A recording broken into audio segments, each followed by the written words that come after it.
I want to thank everyone that is joining us in this transmission and here to make this, or to try and make a change. But unfortunately, I ran through a couple of articles today, a couple of stories that really stuck the knife deep in the heart. You know, we're not losing the economic, we are losing the economic war. Economy, the economic war, when it comes, I'm talking about families. I'm talking about housing, affordability, we're losing. We've lost, we're losing. It's uncompetable. They throw the little sprinkle some FOMO in there, and they start playing with your minds. That's why they like to sprinkle the FOMO, right? So we're looking at some serious damage being done to the Canadian proper. The Canadian proper is in they're going to wake up to a massive rude awakening when they find out, or when they feel, or when they start to look around and realize that their country was completely sold out. And I covered an article today that really ticked me off, you know, and nobody's addressing this. We had elections in Australia. We had elections in Canada. We had elections in UK. We had elections all over the Commonwealth. And not a single damn person brought up housing affordability and money laundering and selling off our assets. Not a single damn, maybe in the States they did, but in Canada, in the Australia and the UK and the United States, not a single soul brought up anything that discussed combating money laundering or combating criminality, movements in criminality in an economic aspect that's going to damage and cripple our grandkids. We're going to be going into great-grandkid mode in the next 5 years.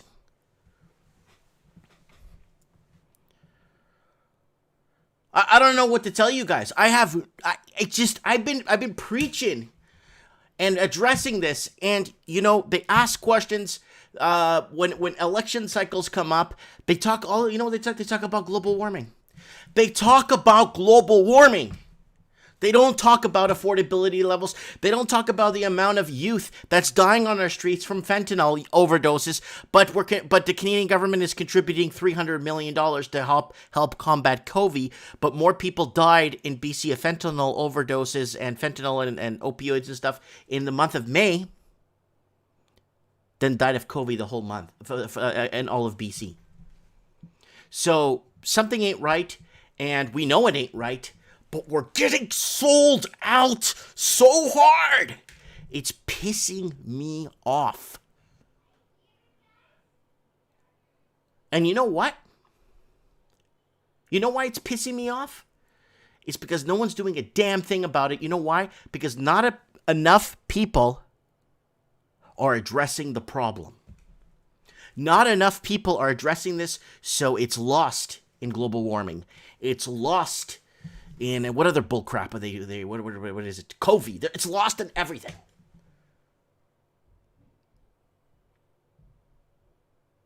Stocks123 in the comments saying they won't allow those questions. So Pete let's get Pete on the show here. Let's get Pete. Pete wants to call into the show, and let's see what he's got to say here. He called me earlier, and he wants to ask me a question.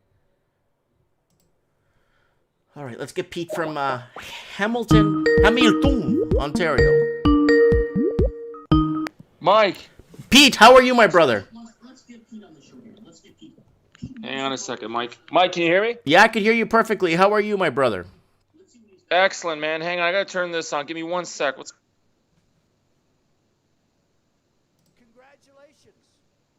Hello? Country is in serious trouble. Mike. Yeah.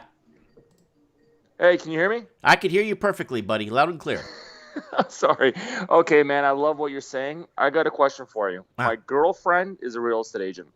Yeah. Amazing real estate agent. I asked her, when is the best time to buy?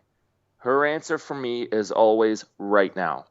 My question to you is, what are your top 3 reasons why she's wrong? Well, one, because we're floating on. There's number one. It's a fake economy. This economy is not real. So you're buying with fake intentions and hoping that the housing will keep going up. Okay. We're in a fake economy. The real economy that was pushed down by average wage earners and high wage earners is gone. That economy is no longer existent. That's why they put FOMO in the brain. Okay. That's why FOMO was invented. So people get the fear of missing out. Okay, number two. Wages do not meet expectations. So wages do not, anybody, I don't care who you are in Canada, you don't make enough money to live in a major city. I don't care. Unless you buy the house free and clear and you don't care of taking a loss if the property value does decline. And you're just buying it like I bought my house to raise my family. Okay. No one makes enough money to own a house. And if you're fooling yourself and saying, I'm going to get $800,000 and I'm going to get a good interest rate and a good thing, all it takes is another political party that comes into play and says, we're going to have to raise interest rate like Reagan did in 82 and crash the economy. That makes sense. I mean, we can't get 30-year fixed, can we? Not in Canada. States, I believe you can, right? I think in some parts in Georgia, in the state of Georgia, they could do an 8-year fixed, an 8-year arm. They call it an arm, an 8-year. That's the longest I've heard. Gotcha. Okay. So that's number two, because no, you don't make. Pete, I'm not trying to bring you down. It's just you just don't make. Nobody makes enough money there to live. I don't care. Like they just don't. There's nobody that pays enough that will make you. Because remember, Pete, you know what I'm talking about. You make more money. Guess what? You're giving more back to the government. That's right. So even if you made more money, Yeah, that's right. No, it doesn't make sense to me either, because the home that I sold 20 years ago for $140,000, that same home now to buy it's like $380,000. I'm like, how is it that much more 20 years older? It just doesn't make sense. And you look at some of these condos for like $300,000, 2-bedroom condos here in Hamilton. The fee you pay monthly, the maintenance fee. Oh, that's mafia fee. That's called mafia fee. It's not maintenance. Yeah, it's like another $500 a month. Right. You see, that's what you pay on VIG. Like if you borrow, let's say $5,000 from the mafia, they would charge you VIG, and then the VIG would be like about that much on the $5,000. Yeah. Yeah, so that's what you're paying on condo fees. You're paying VIG. You're paying juice. Mike, here in Hamilton, you can't, unless if you rent from city housing, you're not finding anything decent, livable under $1,500. Like it's crazy. And now, let me give you reason number three. And now this is one reason that no real estate agent ever wants you to know. Okay. And it's a little bit of a crooked reason, and I don't bring it up too much on the show. The third reason why you shouldn't buy now is because the lifetime of the mortgage to the integrity of the structure won't last. So let's say they give you a 30-year mortgage, and I could bet you 100 to 1 the house you're going to buy probably won't last the life of the mortgage. Wow, that's really interesting. Because when you send an appraiser out and they say the appraiser actually has a section there. If you take a look and you take a close look at the appraisal when you get it, it actually has a section of when the house was built, what year, and how much integrity it has left. This house I'm in has an integrity of another 21 years before it has to be taken down. Wow, that's really interesting. I never even thought of that. You have to think of that because this is the most important purchase you'll ever make in your life. Yeah, that's amazing. That's interesting. You know what? Thank you. This is I was bugging you so hard. I've been commenting for so long. And this is perfect that you showed me. You answered this beginning of today's chat, because I'm gonna get my girlfriend to watch this. Well, tell her. Just say, look. I'm buying the homes in Vancouver. Like, remember that I was showing their trends in the housing market a few weeks ago. There was that $5.5 million bungalow in Vancouver that was built in 1910. Yeah, I remember that. Okay, that's right. So that sold for $400,000 below asking. So it sold for $4.2 million or something for that house. But the problem is the structural integrity of the house was actually -4. Wow. Because it was built in 1910. So on the appraisal, the house is 4 years overdue and it has to come down. Wow. So really interesting. Yeah, honestly, I've never even thought of that. I don't think a lot of people even thought of that. Yeah. That's really good information, man. Oh, you see, I used to be, let's say, in the know for a couple of years. And I was a big regional manager for a big company for a couple of years. And I've seen the ins and outs, the back ends and the front ends, and the topsy-turvies. Yeah, that's really good information, man. That's Yeah, thank you. A Okay, lot of Petey. people. I'll leave you alone at this. Thank you very much. I don't want to waste your time. No, Thank you're you not for wasting everything my you do. time. It was a good questions. Lot. You take care and you stay out of trouble, please, Pete. I will. I'm gonna keep listening. Have a good Okay. night. You too. Thank you. Bye. Bye. So that is my man Pete from Hamilton, Ontario. Has been watching the show for a long time, and yeah, structural integrity isn't going to last. And a lot of messages he sent me here. There you go. He came on the show. I even told him to come on Mike in the Night too here a few weeks ago to give us a little rundown on what's happening. So that's that. Okay, so who do we got in the house? We got Mighty Motive 1982 maintenance fee equals mafia fee. Oh, yeah, that's exactly what it was. That's exactly what it is. If I had a way to go back in time and meet Pablo Emilio Gaviria Escobar, I would say to him, but I would say it in Spanish. I wouldn't say it in English like I'm talking to you guys. I would tell him in Spanish and say, hey, why don't you build condominiums in Canada, okay? And then charge them cheap, so people could afford to buy them. And then once just charge the strata fee. And then keep collecting in the family the strata fees for life, for your family's legacy to go down, instead of reinvesting the money in all kinds of crap he tried to do. And I think he even tried to buy a submarine. I would tell him, build a bunch of condos. And don't be cheap. Build them nice, too, and sell them cheap. That's what I would have told him, how to, and then you just get that strata fee every month, forever and ever, amen. Oh, yeah.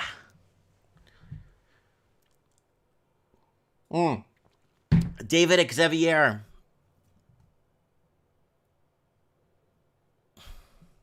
Yeah, Land Alone is saying $600,000 for Land Alone. I want to do a special Mike in the Night next week. Mike in the Night. Trends in the housing market next week. To build or not to build, that's the question. Because I have a lot of people asking me about building. They bought land. They own land. They secured land. And now they're trying to work it out. You see, any logical person will say, hey, it's a house is so expensive. Let me just buy some land. And when I can, I'll just build myself a house. And they're realizing it's $600,000 in Canada to build a 3-bedroom home. Woo! Oh, yeah. But to build the same house in Phoenix, just outside of Phoenix, Arizona, $85,000. Better material and better workmanship. And I spoke to somebody. I've been calling around parts of the States to build a home, asking to prepare for next week's show. There was one guy that told me, I never understood Canada for its housing. I'm like, okay, and he was a builder in Rochester, New York, and now he's in South Carolina, and he's a builder. He builds homes. But he builds homes, they're reasonably priced, and they're well built, okay? And he told me, I never understood Canada. All our lumber, most of our lumber that comes to build our homes in the States, all come from Canada. Why does it cost $600,000 to build a house in Canada and the same house in South Carolina with better footings and poured concrete walls, okay, and rebarb, $85,000? It makes no sense when all the material's coming from Canada. Woo!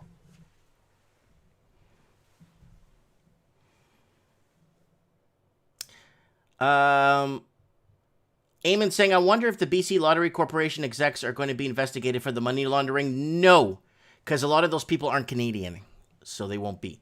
Eamon is saying 600 large, for sure.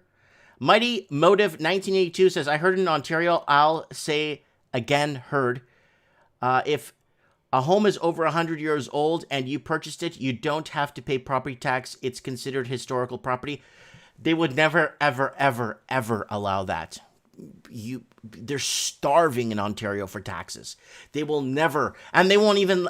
Right now, a 100-year home in Ontario is probably on a mortgage would be negative 25 years overdue. Like it's 25 years to be taken down. It's 25 negative years. You know what I'm saying?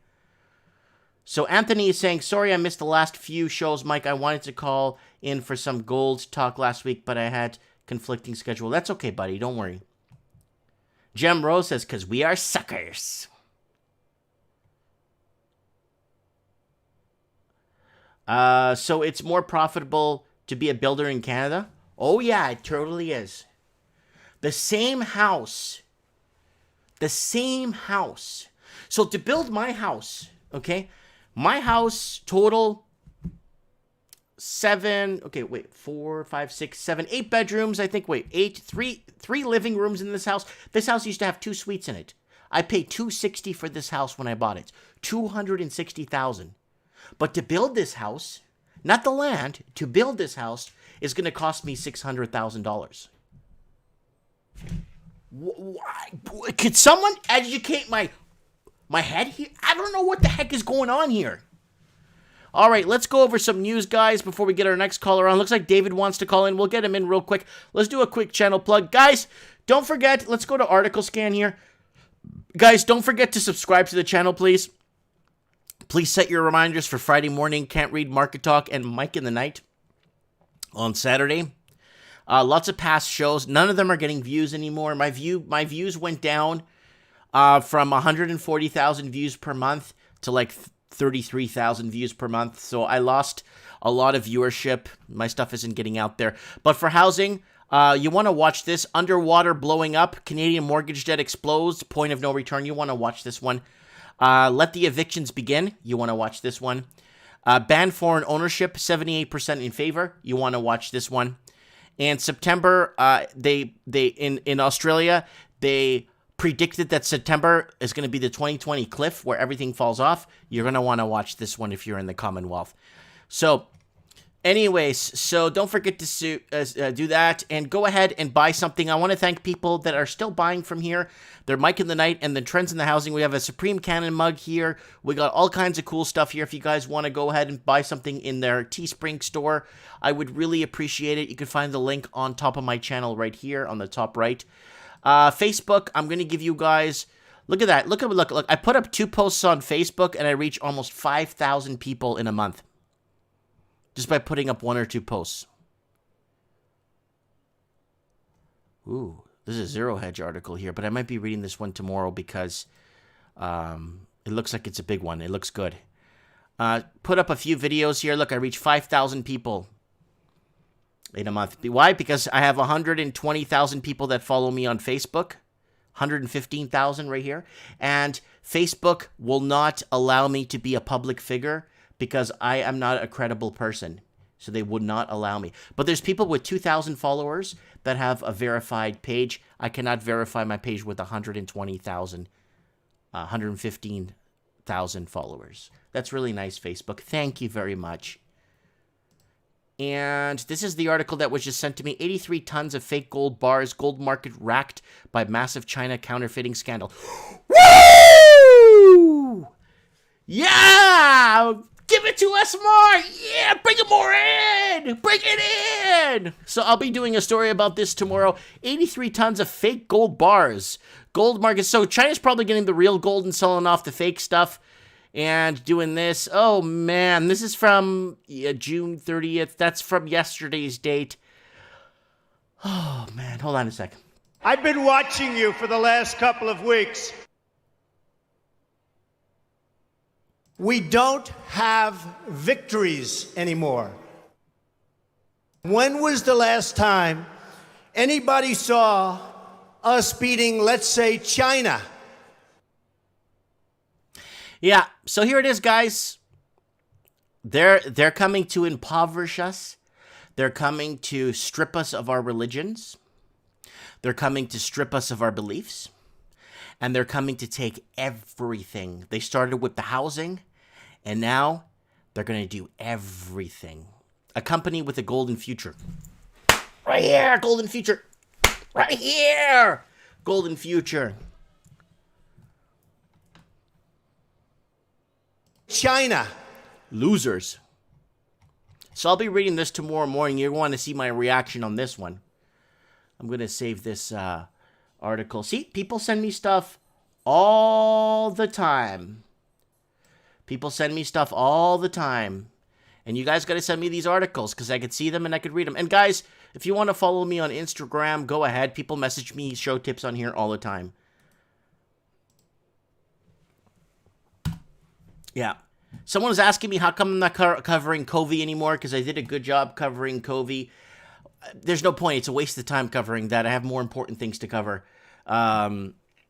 I think more people die in bathtubs, slipping in the bathtubs and showers than COVID. So that's just my opinion. I don't know anything. I'm not no medical expert, and I can't read.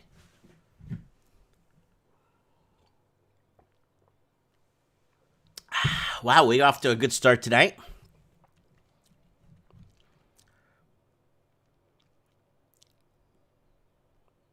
China got new virus, G4 virus.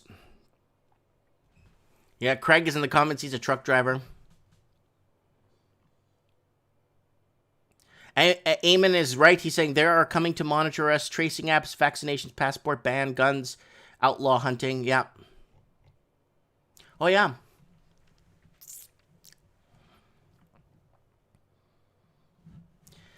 Anthony's live stream in his car while he's on his way home. Do you hear me swearing or hitting my... Do you hear my arm bashing there?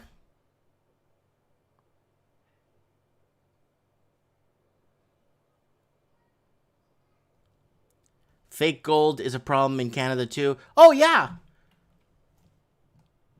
But where is this major fake gold coming from? That's the question. I love China. All right. Let's move on before I have a heart attack here.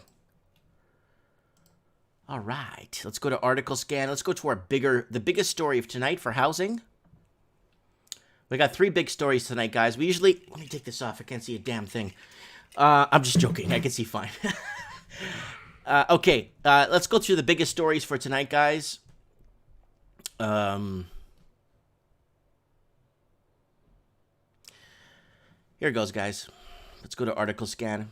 Nearly 7 million households could face eviction without financial assistance, and obviously they're going to blame Trump for this, and they're gonna do whatever they can to make sure he does not win this election, and that's just how it is. As many as 6.7 million rent-burdened households could face eviction once enhanced federal unemployment insurance expires at the end of July. Eviction bans across the country lift, according to new analysis from Urban Footprint, a tech company that makes urban planning software.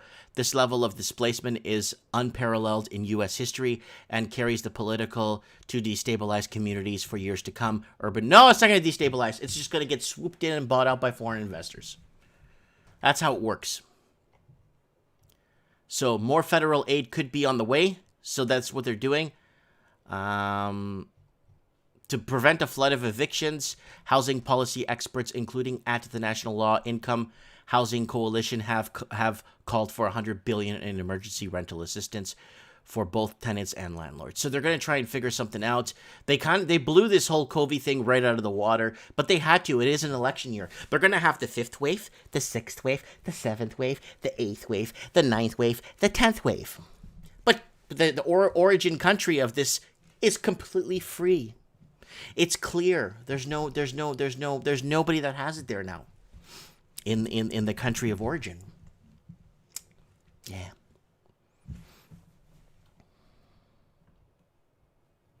So that's it right there. So let's move on. That's one big story. So if you're living in the United States of America, the land of the free and the home of the brave, you got to start putting people in power that are actually a grassroots, because I'm afraid of America losing right now. Because if America loses, Canada is going to go right down quick in a heartbeat and with a stroke of a pen. Because America is the last beacon of light for us, for the whole world. If America goes and the Constitution goes, you could say goodbye to everything. Hasta la vista, baby.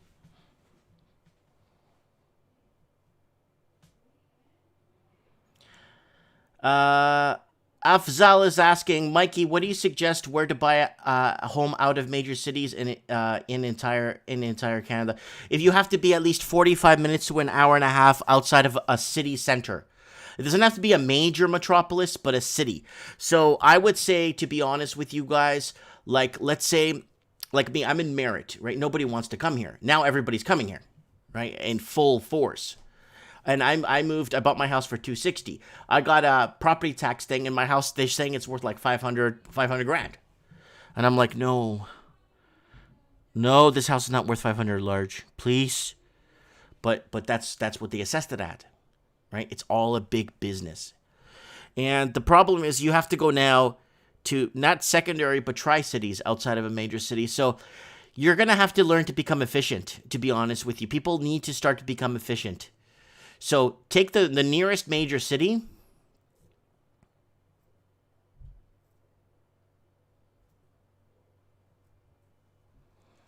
And you have to figure something out. So you have to learn efficiency, right?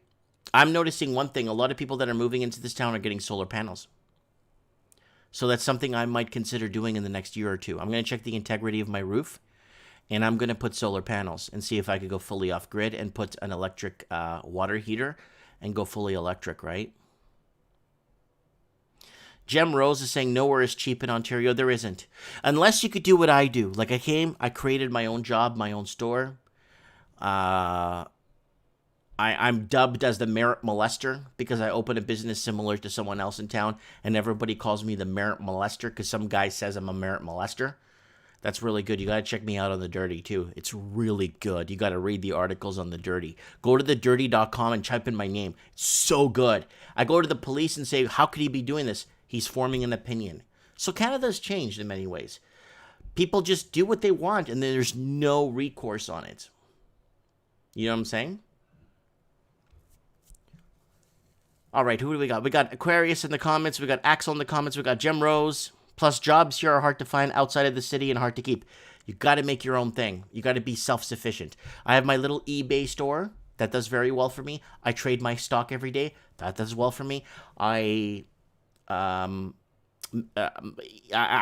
even make any more money on YouTube. I used to make money on YouTube, but that stream was cut off. So now I'm bettering my store. My store, the shop I'm in, my business I opened, I'm bettering it now to get more income coming from there, right? So I just kind of play it as I go, right? And see where it's good.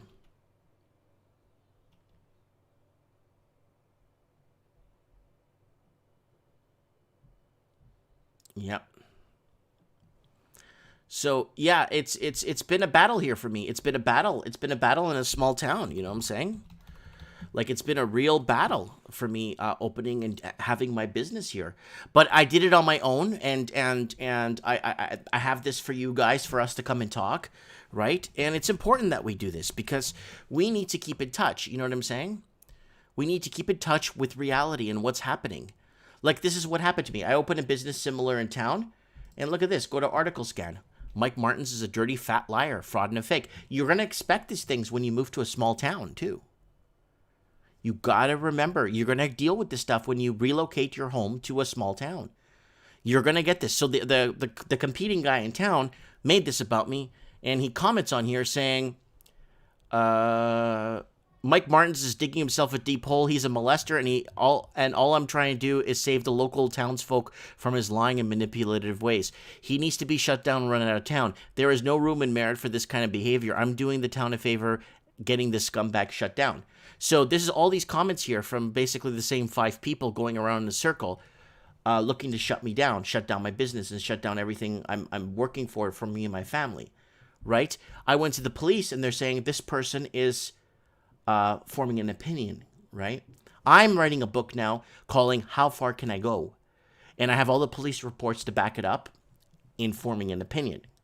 So this way it will help people to know how far people could go against them, right? So that's my story living in a small town, but I do well. Look, this is my small town, my new website, mtg.toys. So I said, I'm not making no more money from YouTube, so I'm bettering my business, and I'm selling all my stuff here, and then I'm going to start shipping next year. I'm not going to do it this year. It's just too much legwork. So you click on my board games, and I'm doing this every day. These are all my board games, and I've been doing this, and you click on here, look, and it gives you a layout of what the board game's about, how to play it, how many players, and people could buy with Google Pay. They could pay many ways, and they could come pick it up at the store. But starting next year, I'm going to start shipping. So that's what I did in my small town. I moved out of the city, but I needed to make some sort of way to generate an income, and I want my kids to see me go to work every day. I want my kids to see me get up in the morning and go to the shop and do my job. Now, every Saturday, my son comes and bees with me. Every Saturday, he comes to work with me. He's only 6, but he comes and works with me, right? and I teach them the importance of money and importance of not getting ripped off. And I even taught them about how shoplifters work and stuff. You know what I'm saying? So that's what I've been doing for myself. I've been doing my own thing. Yes, you're going to have a lot of this stuff in town. I've had a lot of stories from a lot of other people that try to open businesses in the small town, and they've been faced with this cruel,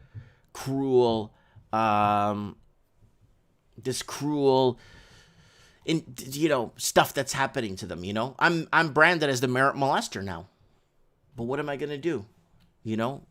He's forming an opinion, right?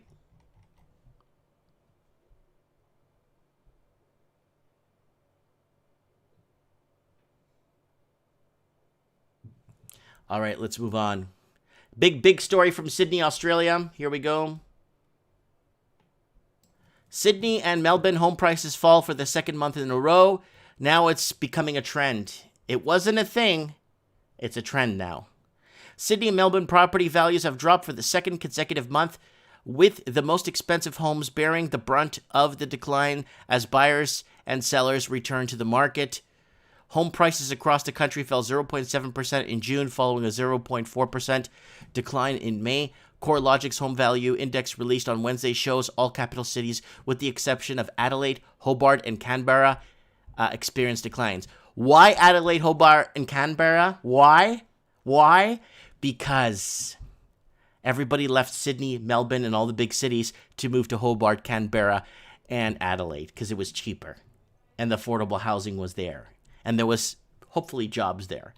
And that's why everybody moved there. So, except the places that are affordable are not experiencing declines, right?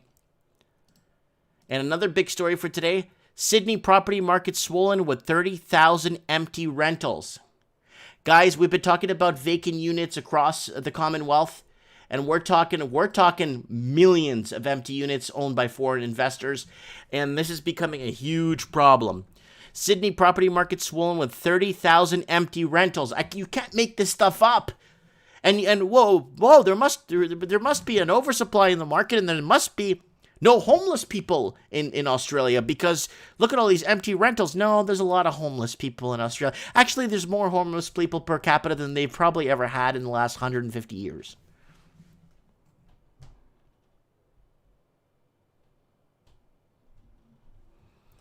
So there it is. There are currently more vacancies in Sydney's rental market than ever before, according to new data obtained by 9 News. More than 30,000 homes and apartments are currently empty. The collapse of the short-term rentals, combined with drastic drop in students seeking accommodation, is driving vacancies. So again, foreign students from China aren't coming in to pay their rentals or coming in to rent a property for triple the value.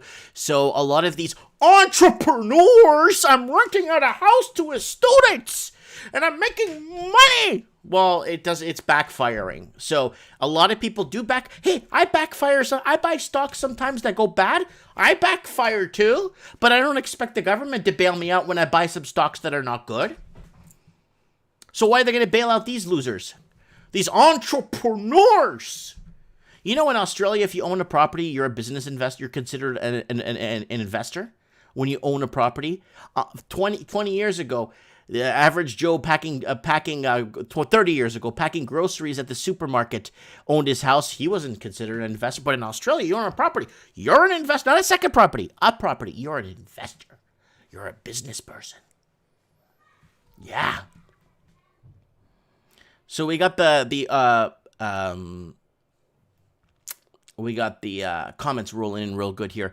So Sydney property market swollen with 30,000 empty rentals. Look at that. And another big story for tonight is UK prices in first annual fall for 8 years. So we're starting to see a price drop. There's the graph right there in the United Kingdom. And some of the hard sectors are obviously London, England proper. Remember, there's 8 million people living in poverty. 8 million people living below the poverty line in England. 8 million. Imagine you collect one pound or £1 sterling from every person. That's below the poverty. Wow.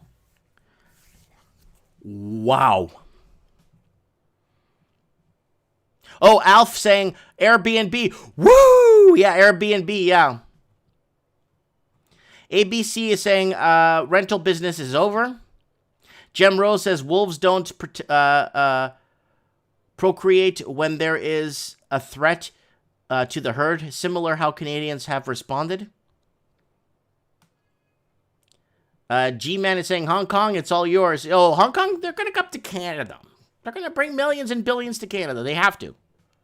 Steve the Plumber says, indeed, tomorrow and Friday in Southern Ontario is going to be spicy hot. You're lucky. It's only been like 15 degrees here. It was raining today. Tomorrow's going to be hot. Afzel is saying Canada or Australia or Europe or Brazil. Everybody, where would you want to live peacefully? Me, because I speak Portuguese, I would prefer a secluded place. Maybe an hour out of São Paulo. Yeah, maybe an hour north of São Paulo. In a secluded area, maybe. It's because if I didn't speak Portuguese, I wouldn't go to Brazil, because it's very embedded there. Like, the language is very embedded, right?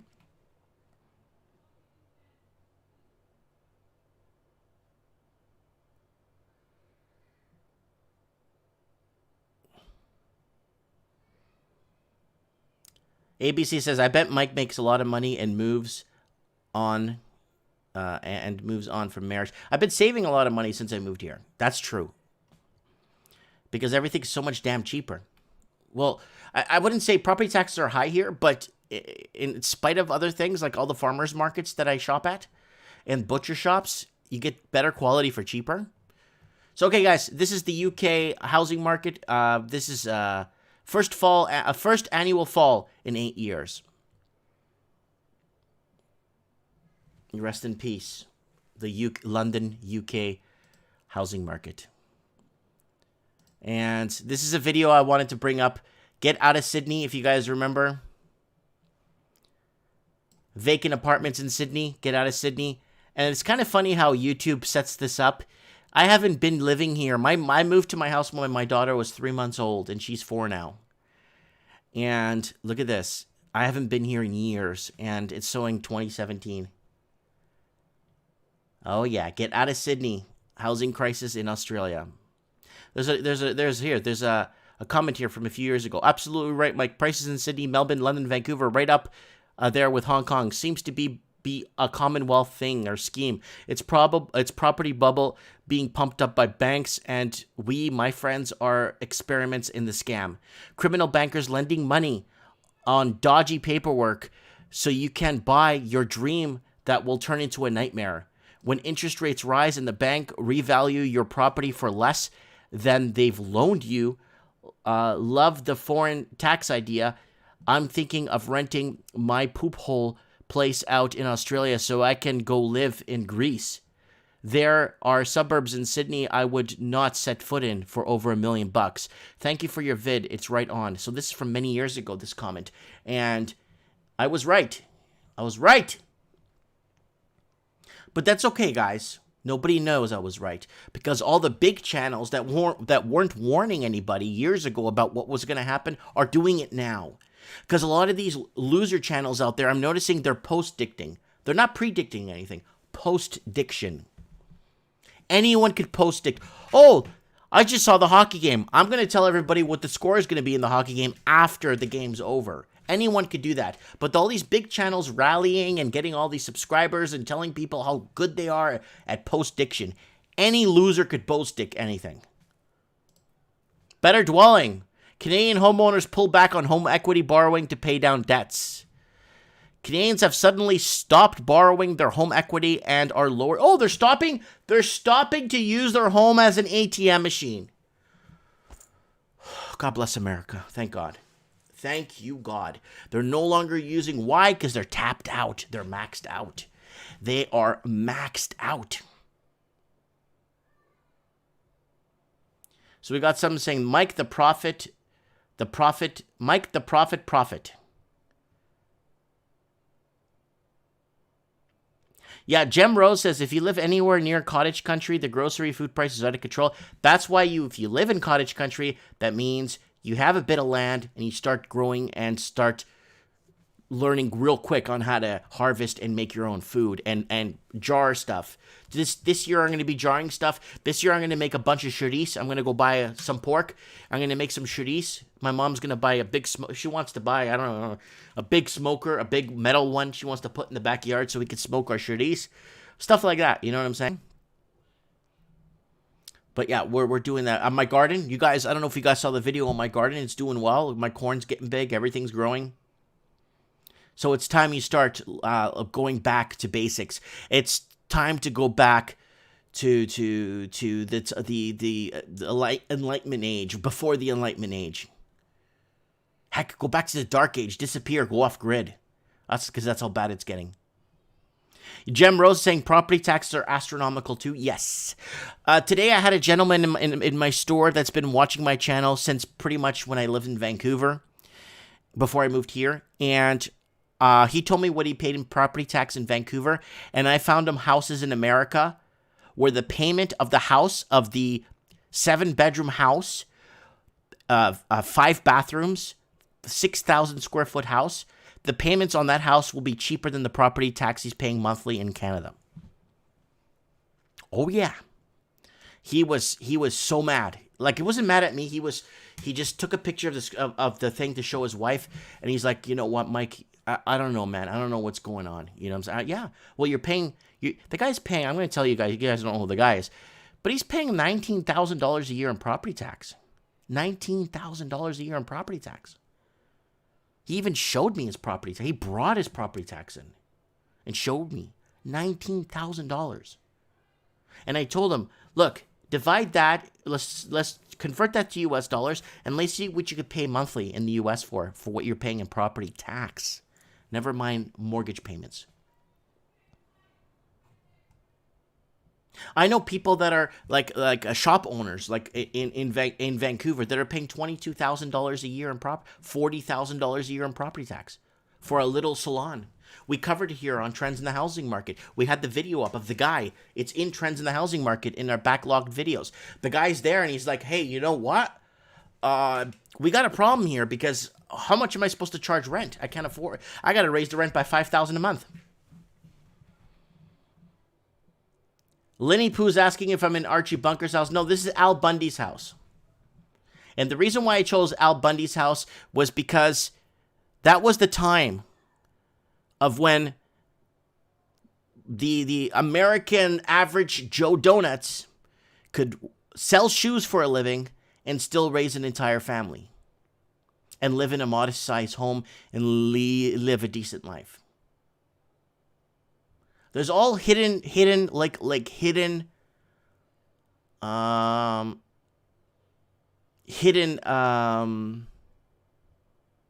metaphorical things in my videos that people sometimes pick up on and catch and know why I'm using them. And then there's some stuff that just goes below the radar that no one sees, right?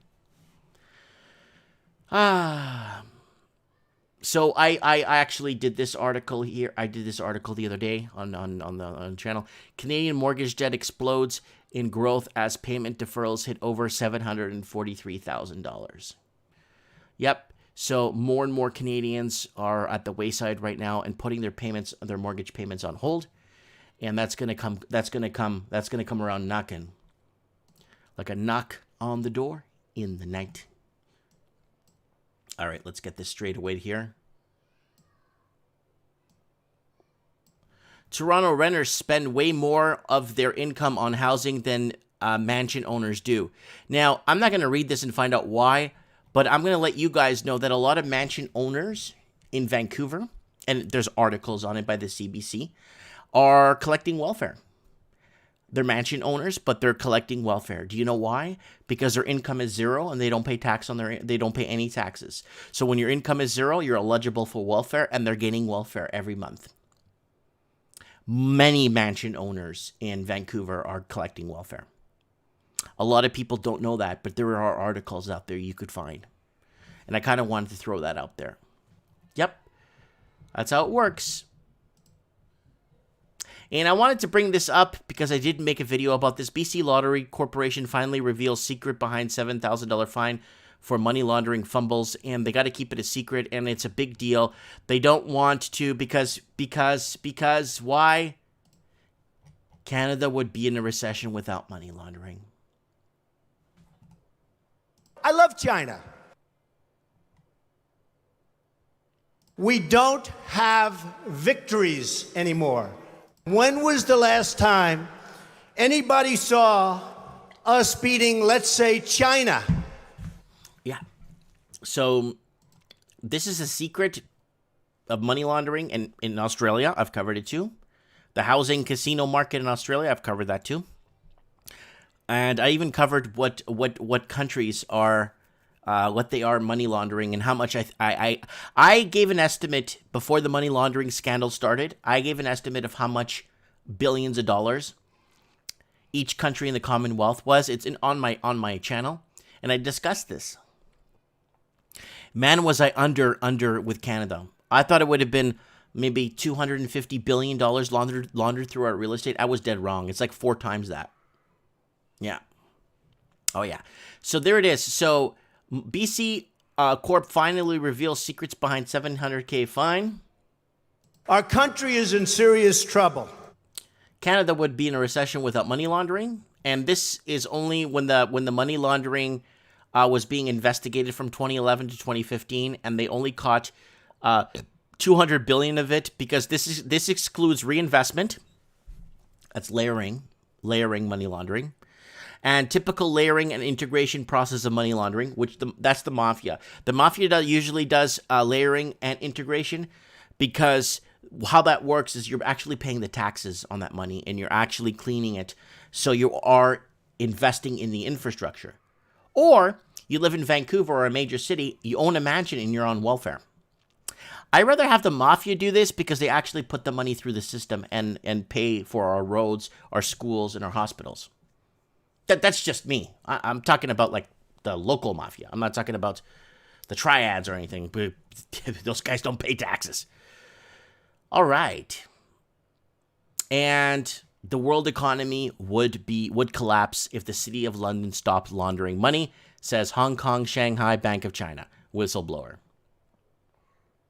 Oh, yeah. Oh, yeah.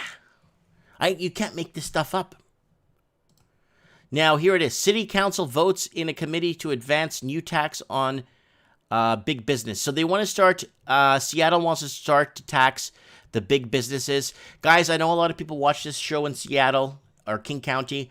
Start taxing the vacant homes. France did it. Paris did it. They're charging 65% vacant home tax in France, and they got the results they needed, and that immediately turned the city around. So I strongly recommend just maybe not hit big business too hard because people need their jobs. If you're watching this in Seattle, start taxing vacant properties like 7-8% of the values yearly, and then you'll see a huge fix up with that.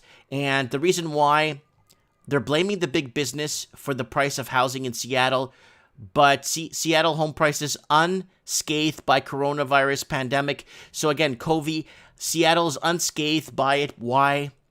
Because I can't even find this article. Foreign buyers overlooking Vancouver heading to Seattle in frantic pace. This is from 2017, and this is when Vancouver introduced the foreign buyers tax, and foreign buyers went over to Seattle and then just started taking that over. And they got basically Vancouver and Seattle with money laundering and foreign investing. And they can't blame and start taxing big business. Like I'm against the whole corporate thing, the entity, the whole I'm like a cyberpunk, modern day espionage and take down the big corporation like Fight Club and stuff. That's cool, right?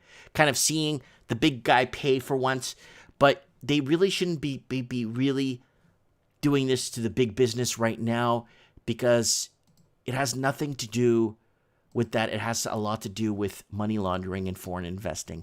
I don't know how long it's going to be, because it took Canada 15 years to start investigating money laundering, and when they did, they didn't like what they found, so they shut it down quick in a heartbeat. Look at this guy. Yeah. and $500 million in half a year. The ticking clock on California's newest homeless plan. So for every homeless person in California, there's 4 empty investment-owned empty units. And I'm not saying to give them free housing.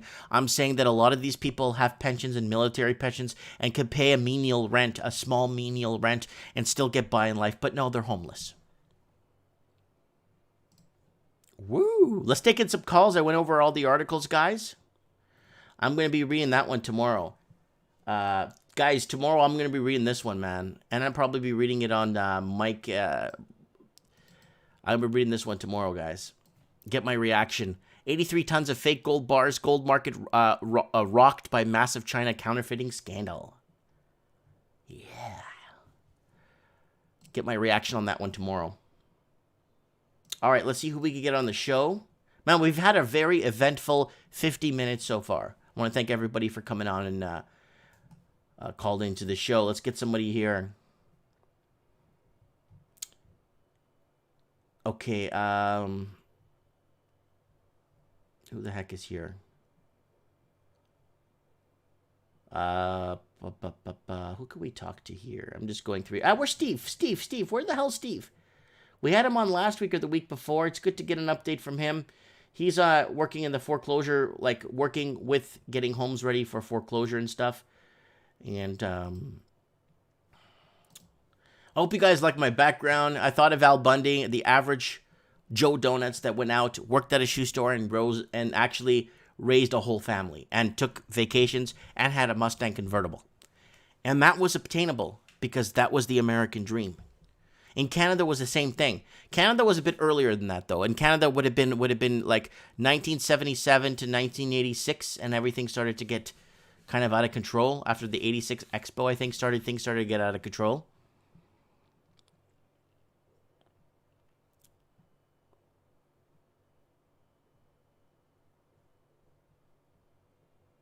Yeah. All right. Let's see if Steve is available. I hope he didn't get arrested.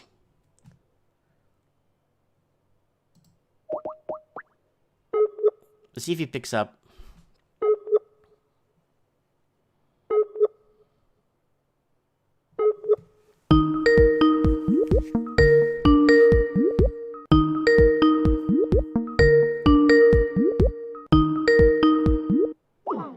Okay, he's busy. It looks like he works 24/7. You know who I haven't seen? I haven't seen the real Kevin Thompson. I haven't got, oh, David, let's get him right now. Sorry, David, I forgot about David. Sorry, David.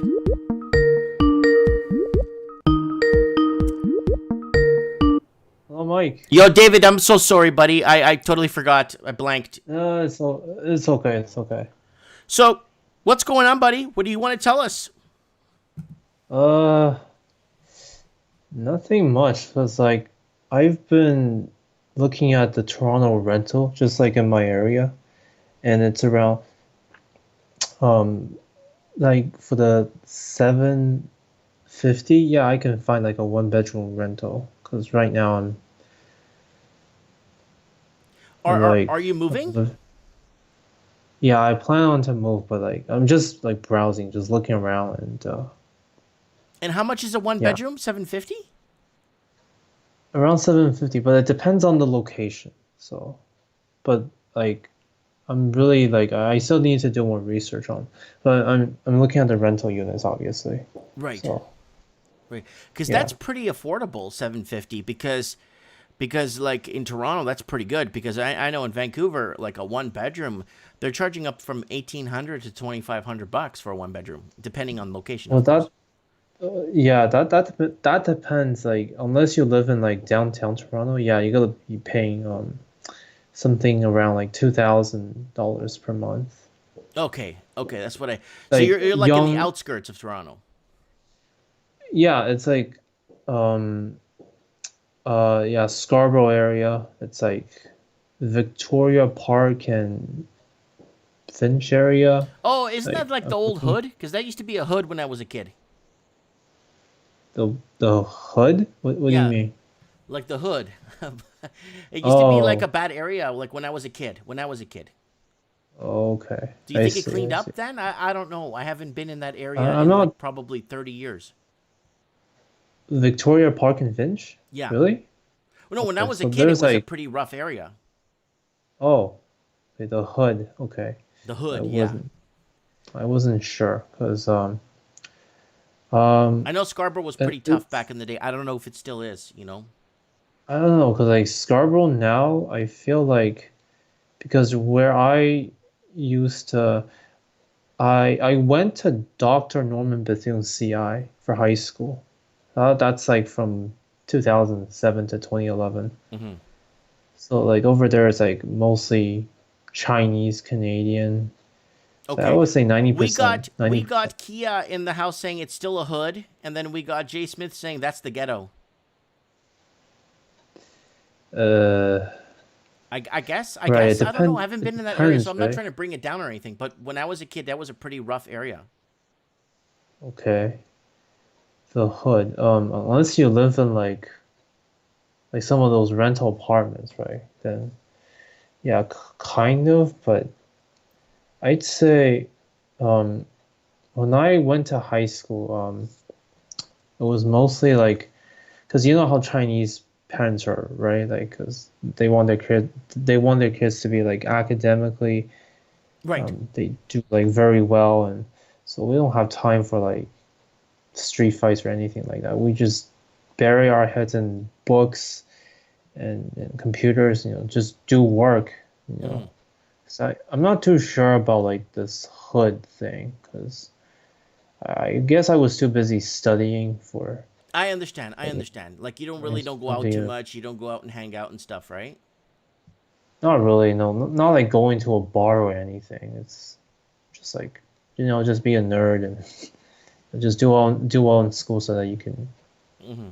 Okay. Well, there's some people that do that, right? They're yeah, more, they're inverted. They're more into the, create, build some knowledge, understand things, yeah, Me when I was young in my late teen, well, mid teens to when I got my first car when I was 16, I bought it from my friend for $50. when was that, by the way? I don't know, like 95, Wow, okay. 90, 96, 90, 97. I think it was when I was 16. I think it And was then. When I was 16, I was okay, born in 78, so it would have been 95, 96 or something. And I ended up buying my friend's car for $50, and it was an '84 Cavalier, and I was just chasing tail. I was just picking up girls when I was young. oh Yeah, yeah, I I wasn't into the wasn't books, buddy. I wasn't dating, so my social skills is not gonna be as good as yours. It's Well, like, well, I know I don't. Well, I don't. I was pretty rusty at it because I didn't get too many girls either. yeah, like the thing about games is that it's a numbers game. It's like Gonzalo Lira, the another like fellow YouTuber. He used to live in the States in California. Now he lives in like somewhere in Europe, like Ukraine. Gonzalo Lira, yeah, Hmm. like according to him. But I'm going off topic here. So No, that's okay. That's okay. It's fine. It's yeah, fine. It's fine. What do you yeah. think of my background today? I'm in Al Bundy's house. Do you know who Al Bundy is? Are you old enough to know who Al Bundy is? Uh, I've heard of him. He's a fictional character, Yeah, right? he's a Of shoe like salesman. TV show. Shoe salesman. Okay, I've heard of him, and I think I heard about Al Bundy's. I understand that you're married, but then he was saying like something about marriage, something, whatever. Cause I guess I was into like the MGTOW stuff. And I heard MGTOW. like MGTOW's some very full important, buddy. MGTOW. I know. I'm like um. Well, yeah, that's another story, but let's That's for a focus on mic in the night. housing. We'll do that on a mic in the night. We'll do a whole MGTOW show. Maybe we'll go a little bit I know. light on a couple of mic in the nights because I'm getting my butt Yeah. kicked. I'm pretty soon. My Yeah, channel will be owing yeah, YouTube money every month. They won't be paying me yeah, anymore. it's like, I'll have to yeah, start paying them because my yeah. yeah. But yeah, I remember like Al Bundy, but like, yeah, okay, shoe salesman. Mike Maloney, he mentioned that his dad, like when his dad was working as a car dealership salesman, he was making like something like four-figure salary per month, and he can afford a house that's like 90 something thousand in the States. Yeah.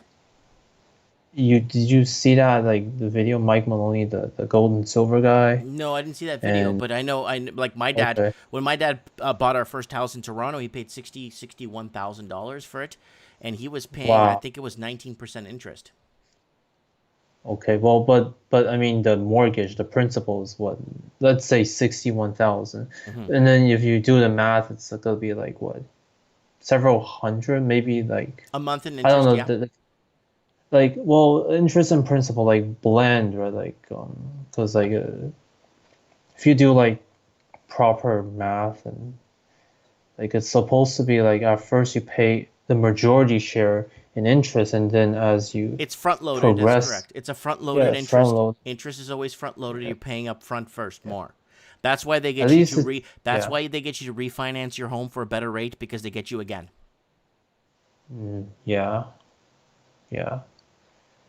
That's why a I've lot read of people about back in like, the day paid off their homes in 5 years, the life of the mortgage. yeah, They didn't go for 30 years. They had 30 years, but they paid off the mortgage in full once the mortgage was up for renewal in full, so they wouldn't have to carry the right. extra burden. Yes, it's all about time value of money. That's what it's all about. Hmm. If you know what that the term is, Hmm. time value of money. That's right. Uh, I guess okay, yeah. So it's all about like not paying as much in interest, and suffer a little bit I'd rather in pay the more vig, beginning, but more interest, but have a fair price.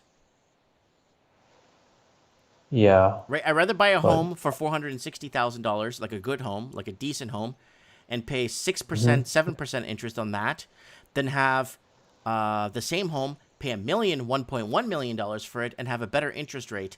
But then in the end, you're just a slave to paying that back, right? That's right. And then any like small movement in the interest rate, Oh, you're it's screwed. gotta be like You're done. You're yeah. toast. You're It's toast. gotta be so sensitive. It's gonna be so sensitive That's why then. when they raised So interest rates in Canada, which they had to, they raised them 3 times in a row, and then they had to bring them back down because the average Canadian couldn't make ends meet. right, yeah. So I kind of It's wanted to throw that out there because that's kind of important, right? yeah. Um All right, yeah, dude. so I'll let you go. Call thing. back on Mike in the night. We need to know what the heck is happening. Regarding MGTOW or No, regarding what's oh happening, because by Saturday, because today is Wednesday, by Saturday, there's going to be 5 things in the news that are going to just rock everybody. well, Formula One is back. If anyone like anyone who's listening who's like a Formula One fan, it's back this weekend. I mean, Really? it doesn't really conflict with your show because it's taking place in Austria. Oh, so So right you'd be now what seeing the they're races at 2 in the morning.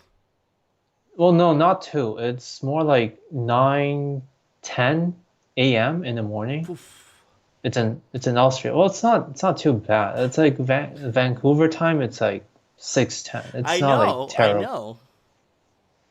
But like just to I guess if people wanted to distract themselves, they can watch like a sporting event. It's just like you know the heck with what's going on with COVID and what's going on with like the Well, I'm news gonna financial. let me debunk the whole MGTOW thing. Just not debunk it. Like, let me just tell people out there. Just I know we're talking about housing tonight, but if you're under 5'10", you're finished. That's it. There's nothing more to say.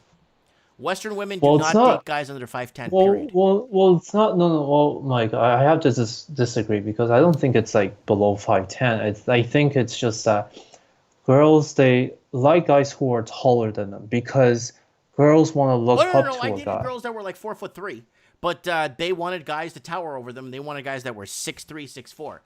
If you're under How are 5'10", they you're gonna done. measure? How are they gonna measure? They don't have like laser scanner built Nope, into nope. their Because when you eyes go on to dating measure sites, you put like down the. your height and they automatically get bypassed. I'll tell you a I guess story. you You know can. what? On Mike in the Night, I'm going to get you on and tell you a story about an I guess experiment I ran at you my can store. lie about your height, but no, I don't know, because Height it's is like important dating apps. for women. Those Height dating is apps, they're important. not really. Sorry, I'm sorry, Mike. No, we'll argue this on Mike and the Sorry. Night. I promise. Okay. All right. Okay, David, you take All care. You right. please stay Yeah. safe, and if you can't, be careful. Okay. Yeah, I will. Okay. Yeah. Bye. Okay, bye-bye. That's my man David Zhu, Canadian, Chinese Canadian, living in Toronto, looking to rent out in the suburbs. And yeah.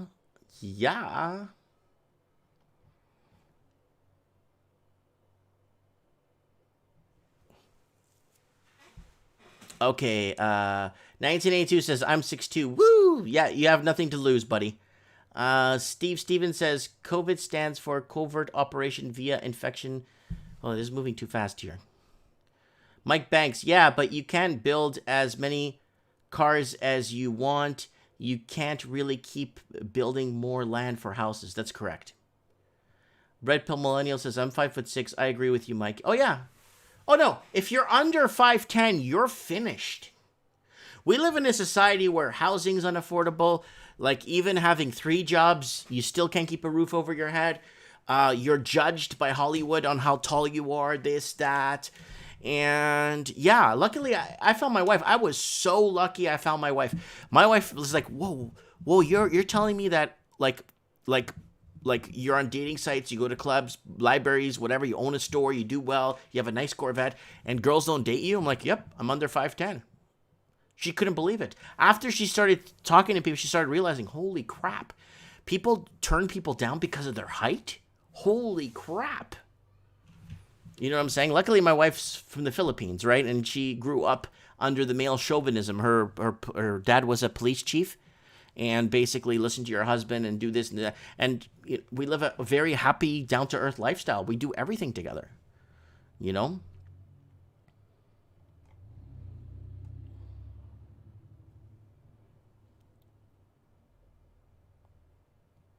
Okay, so Mike Banks, yes, women do have a laser height scanner built into their eyeballs. Yes, they do.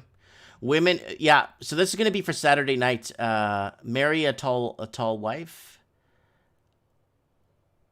I'm not rich though. No, you don't. You don't have to be rich. You could be outside begging, panhandling outside, kicked in the head, and if you're the right height, you're in.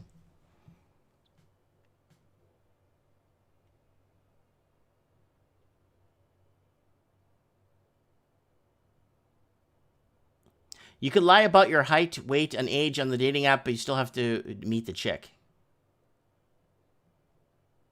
Oh, this is moving too fast here.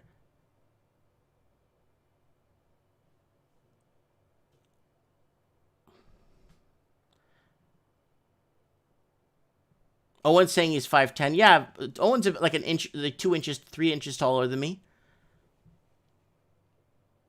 I met him in person, by the way. I meet a lot of people here in this chat in person.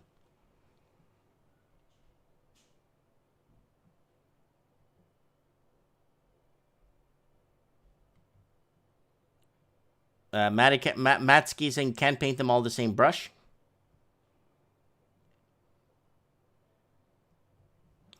Mike Banks says, I'm 6'3", and I just laugh at the short guys. They have huge self-esteem issues regarding height. Oh, it's huge. Guys living in the West are like, a lot of them are just doing what I did. They just marry foreign women. My wife's from the Philippines, you know what I'm saying? My ex-girlfriend was from China, right? And she didn't care about height. I'm just trying to think of all the, like, you know. I dated a girl from Jamaica. She was like 5'1", but she didn't care about height. She didn't. What height wasn't her. She didn't care. Mary Geese, is this trends in the housing market? Yes, it is. We're gonna go back, okay? Hello, everyone. I hate to break it to you guys. Look at this guy. Sorry, guys. We were just went off topic there with that little rant there. Sorry, Maria Gee. This is trends in the housing market. Ricky Tomatoes, where's Al Bundy? I don't know where he is, but he's probably selling shoes somewhere.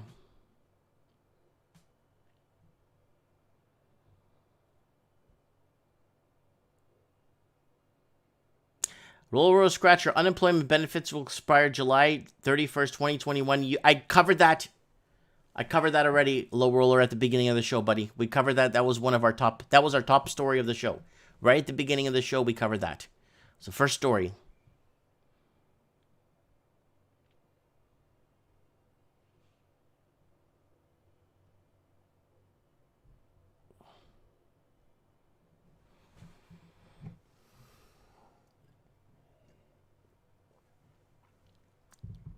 Everybody's like typing in their heights in the 130 watching. How about an all-nighter? No, we might do an all-nighter Mike in the night if you guys want. I get some booze, and then I have like this back in 5 minute thing here for you guys. Back in 5 minutes when I got to use the bathroom.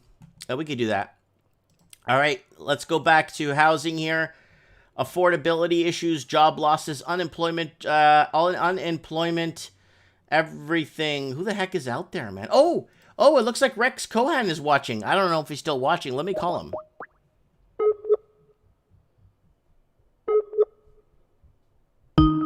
Let's see if he picks up the phone.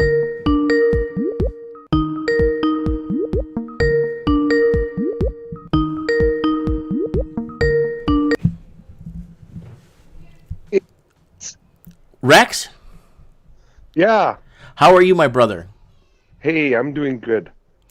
So, tell us, your friend of yours is trying to build a house in Canada. What's it costing him? So, it's about 3,500 square feet, and the quote just for the drywall portion, that's cutting the drywall, installing that drywall, mudding, taping, and polishing, is 70 grand. 70,000 Mexican pesos? 70 grand Canadian. That's like 50,000 American, dude. Yeah, just for the drywall. Just for the drywall. His jaw dropped. He's like, Can what? I could show you a house for 70 grand in outside of St. Louis. You know that, right? Yeah. I can show you a whole house and land and everything, and the house is built. Mm-hmm. This is the problem here. Like next week, we're gonna have a show on trends in the housing market. We're gonna have to build or not to build. Like, what is the story? So, what do you know? What else do you know? So, $70,000 for drywall to install the drywall. Yeah, foundation costs around 60,000. That includes a little bit of excavation and about 8 feet concrete walls in the basement. Do you keep the bulldozer when it's done? Do you get to keep the bulldozer? No, you don't. No, you don't. But concrete and excavation, 60 grand? Are you kidding me? These are real quotes that are coming in right now. Oh, I know they're real quotes. That's why you're on the show right now and you're telling us this. Mm-hmm. 60 large for concrete.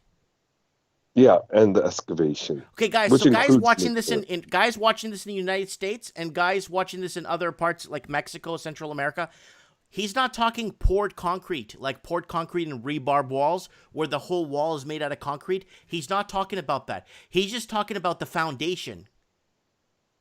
Yeah, that's right. Yeah, we're not talking about, because people are wondering, that might not be that bad, Mike, because that's the whole house right there if you're living in the South where they use poured concrete. You know what I'm saying, Rex? Because that wouldn't be that bad if it was the whole house made of concrete, right? But that's not the case. Yeah, so there's and I think to have it affordable, you must be able to do some of the work yourself. Unless you're. You said you got a painting quote. What's the painting quote? I think the painting quote comes in around 10 or 50, 10 to 15. Wow. I lived in a big complex in Florida with a bunch of those 3-story low-rise little apartments. About 7 of them that went around a private lake in a gated community. And the company got $8,000 to paint every outside of every apartment. What it is, Mike, it's the communist Chinese that have funneled their money into this country of Canada, right? They have now pushed everything, the cost of anything related to housing up. So real estate agents, construction costs, property tax, everything. So the thing what we have to do is, as a country, is just stop the communist regime. Stop their laundered money coming into this country. It's simple as that. And that should be the number one election issue. No, they don't Number bring that two, up. They bring up global warming. yeah, and Greta Thunberg. Like, give me a break. Like, number one should be the communist Chinese laundered money. Number two is this fentanyl crisis. Those are real issues impacting Canadians. Well, But our instead, Canadian youth is dying on the streets of Vancouver, and they had 136 cases in the month of May, more people than died of COVID in all of BC. yeah. But And you know our what? great leader is giving $350 million to fight COVID. Yeah, 350 million to fight COVID. And now I think the CDC just recently today, I think it was, they changed the rules that if you have if you just have a cold, if you just have cold symptoms, they're going to count that as COVID as well. But I really don't want to talk about COVID on your show. I know this is about housing, but I just lightly touched upon that. So it's like we're living in a complete corrupt, tainted society now, where everything is driven by laundered money. I just seen your article on this show earlier, about half hour ago, about England and their laundered money that the whistleblower from the HSBC bank brought up. It's all laundered money, and they're trying to pump this bubble as much as they can through housing. And we have to talk about the communist Chinese laundered money. I talk about that every show, pretty much, right? You do, but I mean, We have to create awareness, and there's not enough awareness out there. And it has to be an election issue. It has to stop, and it's not racial to talk about it. We're talking about a government where Nike shoes are made for $1, maybe $10, and the people that are making those Nike shoes, they're getting paid. The people that are making those Nike shoes are probably getting maybe 50 cents an hour, or maybe $3 a day, and the corporate companies are just making so much money on this. And then you have a company like Nike giving Colin Kaepernick a $60 million deal. Then we have to ask ourselves, does Colin Kaepernick support slavery in China? The same slavery or the same issues that he's bringing up with the BLM movement in America, right? About police brutality, the history of the BLM, right? The history of the blacks in America. What about what's happening in China now, and the slave labor that's happening in China through the company slave labor that supports him? Well, I don't want to go too much off topic, but the slave labor, what it's been doing is been allowing a lot of the Chinese oligarchs to come in and park their money into our colonies, right? Into the Commonwealth. Now, listen to me, hear me out. Now, I've been poking around the United States and house building, right? And I've been getting quotes for building a house. Like just outside of Phoenix, I got a quote to build an entire house for about $170,000, and that's a 4-bedroom with a pool. And then I got another quote in South Carolina, and the guy from South Carolina laughed his pants off. He said, I said this at the beginning of the show. He said, "I don't understand this. Most of the material we're getting to build our houses in South Carolina, all the wood comes from Canada. How the hell is it more expensive in Canada to build a house?" So what's happening right now is, like, in Canada, what's usually happening now is that we take the raw material and we're shipping the raw material to the States, where I know there's a few mills or some planers here in Canada that will take the raw material and actually change it to like 2x4s, 2x6s, and nice plywood. But most of it's going down to the States as raw material, where they finish it off. And then after they finish the product, they ship it back to Canada, where we have to buy it. Like our oil, we ship our oil out, we get it refined, and we buy it. We buy it back at a loss. Exactly, and all this is, how this is all done is that the big corporate companies in the States, like for instance, let's talk about the oil, how we ship it down. If Canada did refine their own oil, it'll be beneficial to the Canadians. But what's actually happening? What's actually Hello, can you hear me? Yeah, I can hear you. Okay, but what's actually happening is that the corporate companies, they're the ones that are sent in the States. They're the one that send activists up here to Canada to protest anything that's oil related, so they can keep the refineries in the States and also with the lumber companies too. So what we're doing is just providing the raw material over there, and then they're going to refine it, and then we buy it back for a higher premium. Obviously, our government's not going to do nothing about it, right? It's all about money, who's pocketing the money. It's just like, But when you get to the bottom line to build a home, like your friend's building a home, and you've been working with them to price it out. I mean, like you could build a whole subdivision in Phoenix for that much money. a condominium complex. Yeah. Yeah, It's not making any sense. Like why? it's not. Like even like car auto repairs. If I have a major auto repair I need to do, I'll just go to Washington, or not Washington's too expensive. I'll go to North Dakota and I'll find a small like shop that could do the job for me. I'm not gonna get it done in Canada. It's too expensive. It's what's happening in this country. Nothing makes sense anymore. Not our real estate, not our educational systems. I just seen an article about a woman. I think she's a professor at Harvard, and anybody that's on the chat, please correct me if I'm wrong. She's talking about, she was threatening people about poking them in the eye. I think it was just out yesterday about depending on what your thoughts are or something. Like, these are the people that we have in Harvard. People in Harvard, or professors in Harvard or universities, what they're really doing is they're taking a generation of youth, all these university institutions, right? And they teach them Marxism, right? They teach them to play the victim card, right? And when they go out in society, maybe they don't land the right job or the right opportunity, right?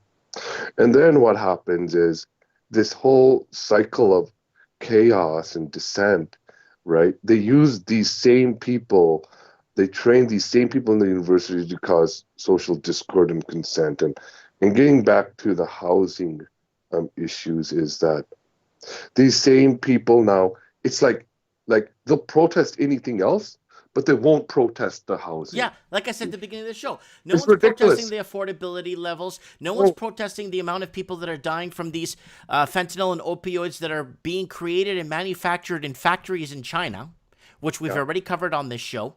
How our housing was bought out by gangs and stuff laundering money. Right. And if you follow the patterns, remember that article I brought up, how people, Chinese investors at a frantic pace are moving to Seattle, right?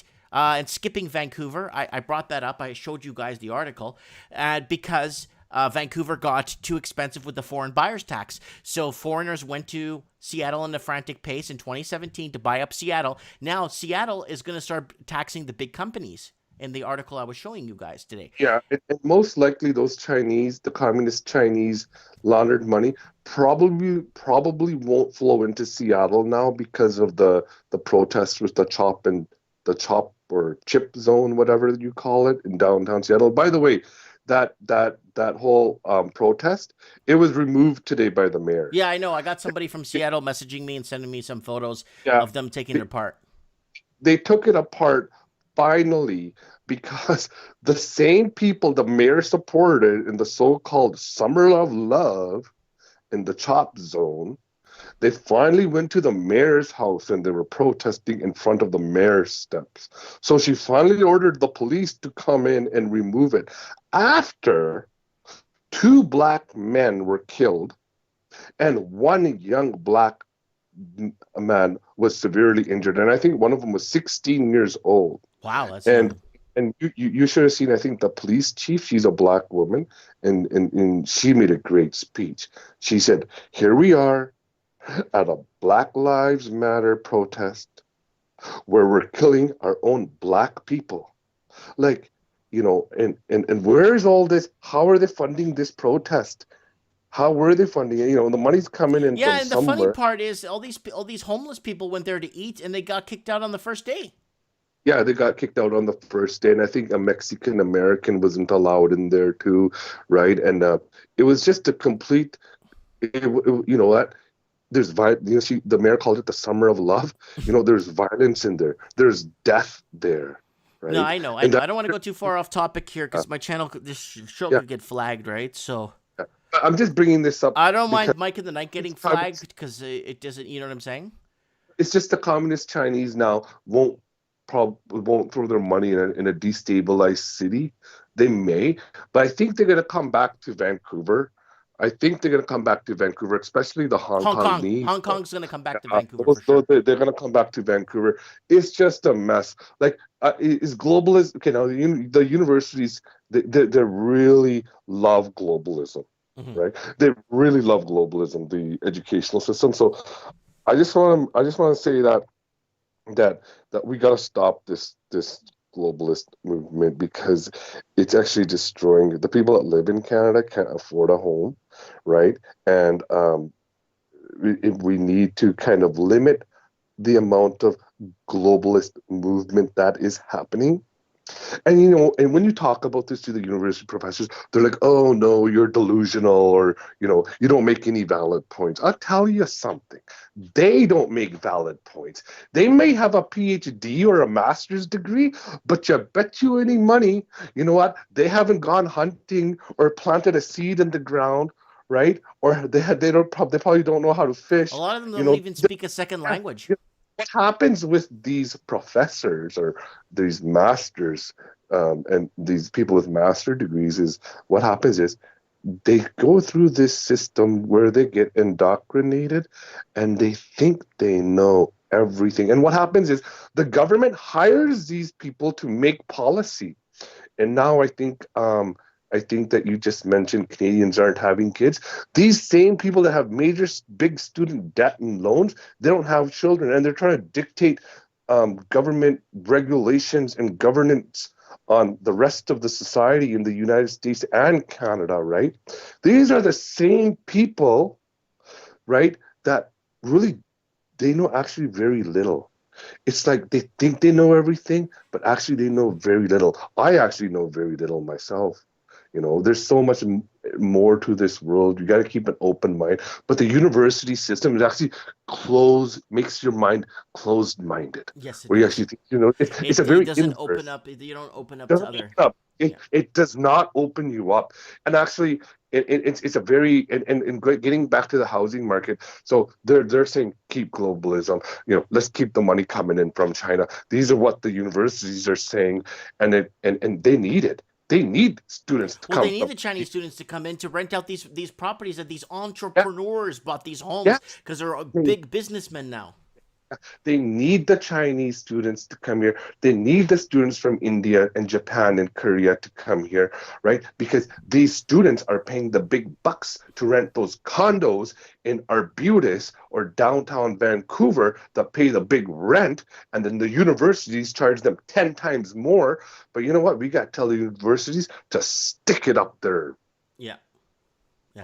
Listen, There's Rex, I'm those, gonna let you go because I want you to come back on Mike in the Night because you bring up a lot of valid points. But I want you to, if you can, this Saturday, come on Mike in the Night, and I want to talk with you like more further about like certain things. I really do. So if you could make Mike in the Night, please let me know, okay? It was a pleasure that you called me today, Mike. I was just quietly listening, and I love all your guests. Everyone makes really good points. It's a great show, Mike. You gotta get on. I did message Red Pill 78. He's actually in the States, and he has a great show. And I did ask him to check you out. I think you deserve more viewership, and I think that you also provide really good analysis for everybody, better viewpoints than the actual mainstream media. Oh, the mainstream media is like the absolute waste of life you can never get back. Yeah, and just for your users, just want everybody else just keep coming, keep listening to Mike in the Night, listen to trends in the housing market. It's a good source of information. If we let these grassroots people like Mike in the Night go, if we don't listen to them, right, then we're losing our grassroots movement in Canada. And then we'll only rely on the mainstream media, which gives us false news anyways, right? And then we'll have to rely on these university educated bureaucrats that want to govern us in the wrong direction. So we have to support the grassroots movement, continue to support Mike in the Night. I love you, man, and I hope you have a great night and a beautiful Canada Day today with your family. You too, buddy. Happy Canada Day, and I love you too. Thanks for watching, Rex, and we'll talk soon. Yeah, bye. Bye. There it is, guys. Oh, yeah. We got 30 minutes left in the show. The Raven says they're monitoring us, probably cataloging us. And then Mike Banks says the community's too small. Yeah, I honestly see this channel as like that Cessna plane entering Florida waters, or entering the Florida, coming in from the ocean, entering exiting Florida waters over some Everglade or some sort of like secluded part of Florida. We're in that Cessna plane that's just flying enough below radar and flying high enough not to hit any wires or standing structures. But yeah, I think that's what we that's how I see our channel, like that kind of channel, and finding a designated secluded runway to land our little plane and get our payload off. That's what we are here. We're small. We're below the radar. I don't think they care about us. I don't think they care about what we have to, what we say here, because there's just not enough of us here. But there's enough of us to understand. So that's important, that enough of us is understanding what's really happening, right? I could be dead wrong, but again, I should be able to form an opinion. People forming opinions about me all the time. They put me on the dirty. They try to get my business shut down. They even call me a molester, but they're forming an opinion, right? Me, I'm forming my opinion, right? And this is what it is. And the second they take that away from me and people could form opinions about me, that doesn't work like that. It's a two-way street. Steve is saying, will housing ever be affordable again? Steve, for housing to be affordable again, it needs to be in line with wages. So average wage earners, not low wage earners or minimum wage. So you got minimum wage, low wage, average wage, and high wage earners. So average wage earners are nowhere within the parameters to be able to afford a house in any Canadian major city. In America, yes. America, you could go to Fort Worth, Texas. You could go to a lot of places, and you could find housing for affordable levels. Still affordable. Within, you could work at Burger King and still maintain a decent lifestyle. If you really, really planned it out right, you could. Believe me, you could. If I was a lot younger, I would probably go down to the States, and I'd probably get a job at some fast food place and show you guys how. Document and show you guys every day how work is going, how I'm making it, and I'll own a house. I'll buy a house with the wage I'm gaining, and show you guys in some parts of America how it's possible to still live the American dream, right? But you got to move. That's why everyone's leaving California, everyone's leaving Oregon, everyone's leaving Washington State because of this massive buyout, right? So if wages go back, if wages go back. To average wages go back to afford an average menial home, then yes, housing will become affordable again. But if wages don't move in line with the rate of inflation, then it's not going to fly. It won't work. You will never have affordable housing again in major cities in Canada. Yeah, Anthony D is right. To buy a house in Canada, you need a household income of $250,000 per year. To buy a house. Yeah, because you need to put down a big down payment, at least 25%. And then you're going to have to mortgage, depending on what major city in, you're going to probably have to mortgage about 600,000-700,000. And with the VIG, you're paying a lot of VIG on that money, right? So you're paying your VIG, then you got to pay your property tax in Canada. You're looking at a house, like a decent sized home that people took for granted back in the 80s and 90s. Those houses are paying $10,000-$12,000 a year in property tax. So, I mean, it's really hard, guys. It's not easy. It's not easy. And I'm not trying to get free money or get people to get free money. I want people to work and be productive. I want people to be able to afford a roof over their heads. And that's why I'm addressing this. And that's why we have trends in the housing market every Wednesday. We need to address the affordability level. Because without affordability level and without the middle class buying homes, we do not have an economy. We do not have an economy if the middle class is bought out of their own housing markets. That's it. And what do they do to keep it going? They plant FOMO in everyone's brains. And you have these Yahoo loser real estate agents right here. Real estate agents, if you don't buy now, you'll never own anything. Now, if you bought last year or the last 3 years, you're screwed. And if you're on a deferred mortgage program, you're screwed.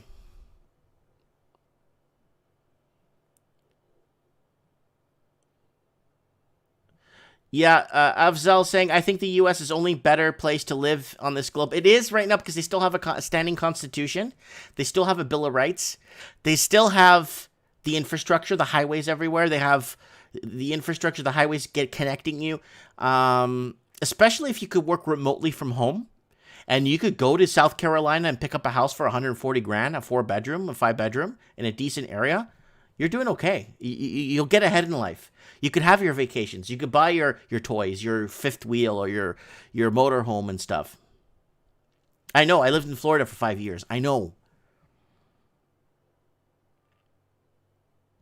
Yes, Mike Banks said it right there. He hit the nail on the head. Mike Banks hit the nail on the head. This is a place where doctors and lawyers say they can't afford to rent. Yep. I know a doctor who works in plastic surgery, but he works on skin grafting. I met him once. Something with skin grafting and something to do with accidents. So people that get into car accidents, they have plastic surgeons that that are part of the province or like the socialized medicine. It's not people getting implants and stuff. This is like plastic surgeons that help people that get into these massive accidents, and they're hired by the province.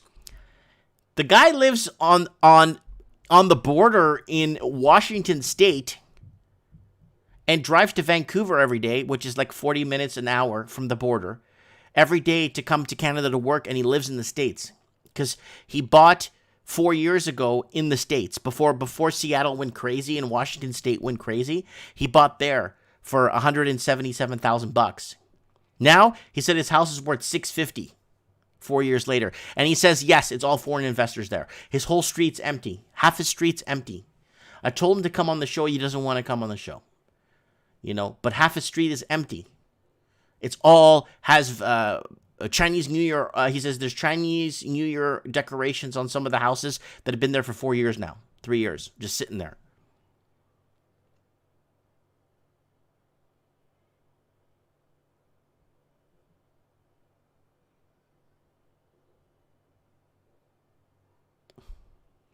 It could be international crime groups taking up the East Coast. Yes, it is. And we covered this on a Mike in the Night way back. Not Mike in the Night, Trends in the Housing Market, actually.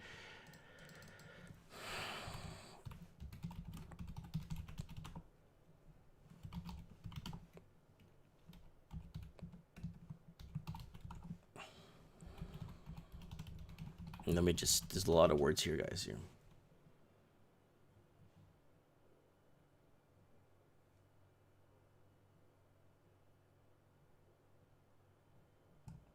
I think this is the article I read for you guys. No, the article I actually read, what it did, the article actually had a diagram, a flow chart of how the money left, like how the drugs left China, then got recycled. It was actually a flow chart showing the money laundering in Canada from Chinese gangs. It's basically the whole West Coast. So, oh, there's the model, money laundering model. Hold on, let me see if this is the one I read to you guys. No, I want to show you the flow chart. I actually want it here. Let me go to article scan so you guys know I'm not making this up.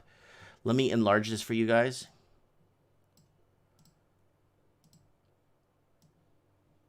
So you guys could see. Fentanyl kings in Canada allegedly linked to powerful opioid. Chinese triads launder billions through Vancouver, buying Chinese-made fentanyl, basically buying up real estate. High price of Chinese money laundering in Canada. So we had 4,000 fentanyl overdoses in a year. I think is that per month? Oh my God. How Chinese gangs are laundering drug money through Canada. So huge fentanyl hauls seized in Golden Triangle, Asian crime, the Chinese connection. So the DEA is cracking down on it, but in Canada, it's like it's free money for Canada right here. Free money.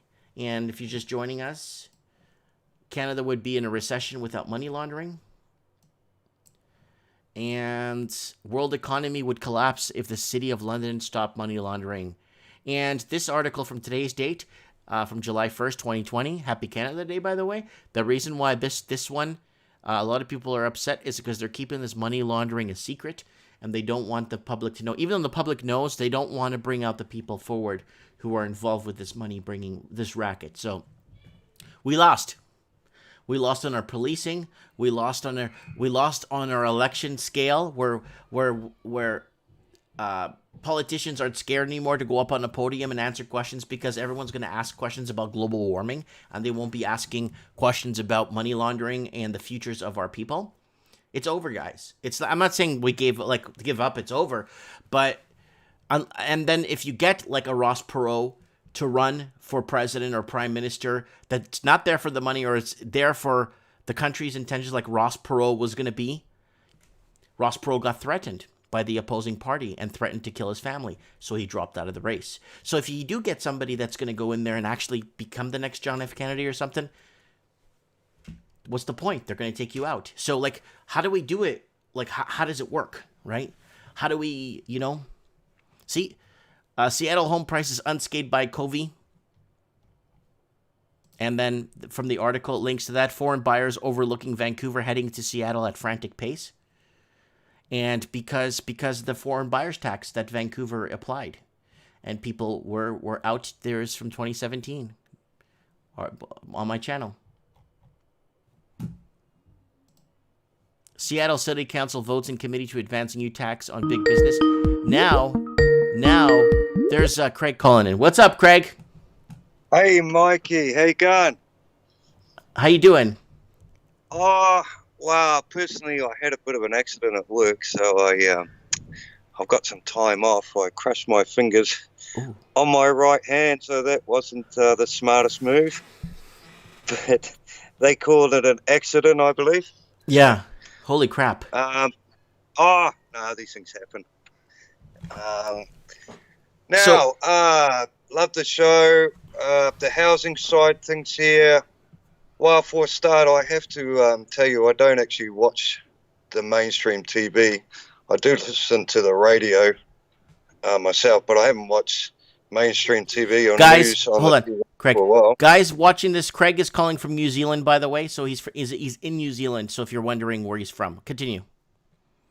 Yeah. So now the economy is continually slowing down. More job layoffs.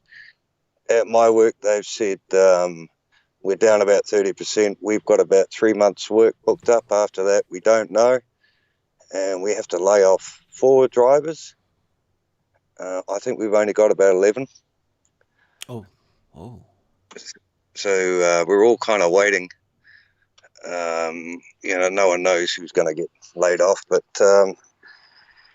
so, yeah, that's fun. Mm-hmm. I've spoke to a couple of people, and I have been around a bit. I think, we had a call, and I spoke to a couple of businessmen, in the city, and they're down at least 40 or 50% on their takings. Wow. Little cafes and things like that. Yeah, Because mom and pop's businesses are taking a big kick in the pants. mom and But New pop. Zealand has celebrated no cases a few weeks ago. Oh, yeah, well, that's the thing. They opened up again, and we started getting all these people coming home. And no, I think now we've got about 20. So they kind of. So a lot of people are hurting economically for no reason, really, because they mucked it up. They let some people in and didn't test them. So getting back to it, yeah, I've spoke to a lot of business people and they're really hurting. And a friend of mine, a listener on the show, he went to his takeaway bar and he's trying to sell his takeaway bar too, because takeaway, fast food, burgers, fish and chips and things like that. So that's not good. My roommate, he drives a taxi and he can't, his work's down, everybody's work is quiet, everyone's under stress, and it's the middle of winter. Yeah, it's the middle of winter right now, guys, in New Zealand. So if you're listening to this, is not a replay. It is the middle of winter there, and you guys sometimes get some pretty cold winters there. Yeah, we do. It gets down to well, there's a couple of things. It's quite damp and cold because we are island, so it's cold in the middle of the South Pacific. Gets down to about 1 or 2 Celsius, and of course, now going back to the housing, the houses that you do buy, they're overpriced and they are not really well built. No. In New Zealand, I heard a lot of the homes there are really poorly fabricated. They're not even poured concrete and rebarb. They're not even that. It's a bunch of wood and just nails, from what I heard. Yeah, that's right. You've got a very minimal concrete pad. The idea being let's put it up as quick as we can and get away with the least cost to make profit. And really no insulation, very thin walls. So not good, not really good. You can use heaters and that, but of course with the infrastructure, as we spoke about, the cost of power is horrific. Yeah, I heard the cost of power and electricity there in New Zealand is almost doubled. Oh, and the rest. I mean, I know people. I have a good friend of mine. He had young children, and he was running $500-600 a month for his power bill when his kids were younger. Wow. So yeah, really, really, really not good. Yeah, really, really. Not a good place to be in at the moment. So Afzel in the comments saying, which countries are easy to live and buy a house where we can have a decent saving? Well, right now, New Zealand. Do you think so? Here. No, New Zealand's out of the question, right? No, you stay out of here. Yeah, New Zealand you for got, sure. For sure, got no. money, Australia, no way. Canada, no way. Canada's way too expensive. It's got to be somewhere in the central southern United States still, that you could probably still get away with a decent life, I think if you can get to the Philippines, like you were saying, right. Mike. See, but for somebody that's not connected to a Filipino, like I have a Filipino wife, so that's okay for me. Yeah. But for a person that has they just can't buy property there. Oh no. They don't sell to foreigners, right? So so is Thailand. That's why I think that's why those places are still affordable for the average Joe. Yeah, because Thailand and countries like that, they don't allow. Mexico, you can't buy. Mike, my friend is an expatriate and he's living right now in Mexico for 10 years. What are you talking about? He doesn't own anything there. You can't own anything in Mexico. Mexico, Canadians, a lot of them would flee to Mexico if given the chance to allow to afford. You could buy a decent home in Mexico for about 45 grand, like a big home with land and a villa and everything. Yeah, I think you would have a you probably have 100-year lease on that, wouldn't you? Yeah, you couldn't own the land Yeah. no matter what, and there's all these stipulations that they could take it back from you anytime they want. Yeah. So no. So with the housing and the economy over here, I really can't see it getting better for a while, and I think if anything, it'll probably get worse. You got a few employers now who are using that as an excuse, and so there's probably 50-50 on they're using it as an excuse, and also it's a reality that they're driving the wages down because they know well, we know we've got 3,000 or 4,000 other guys here want a job. So you want a job? That's $20 an hour. That's a sad reality of it. Yeah. Food is still horrifically expensive. $100 buys you $100 will feed me in a week, but I'm just one guy. Yeah. And I think, like I spoke to you, for a family, it would be similar to Canada, 300 or 400. And that's not flash food. That's pretty basic. Yeah. Yeah, it's not flash food. It's basic food. Yeah. All right, Craig, I'm going to let you go. I'm winding up to the end of the show here. Right. Thanks for the... Mike in the Night this Saturday, don't forget. Talking. Okay. Yeah, I'll be keen on the... have a few words on the MGTOW stuff. Quite in tune with that. Please, we'll talk everything Mike in the Night this Saturday. Because, by this Saturday, my Saturday, I know it's already Thursday for you, but on my Saturday, there's going to be 4 big news stories by then. You know that, right? No, what's that about?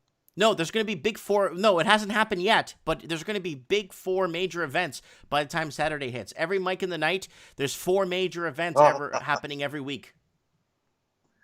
Always. Oh, well, God bless you, mate, and keep up the good work. Thanks, Craig. God bless. We'll see you soon. I'll talk to you soon. Yes, sir. Bye-bye. Bye. So we got Anthony saying in the comments, Mike, the average Mexican home pride is $150,000 in the Puerto Vallarta area. Yeah, that's in Puerto Vallarta. It's more tourism, so it is more pricier there. But I'm talking about, that's in Jalisco, Puerto Vallarta. I've been there.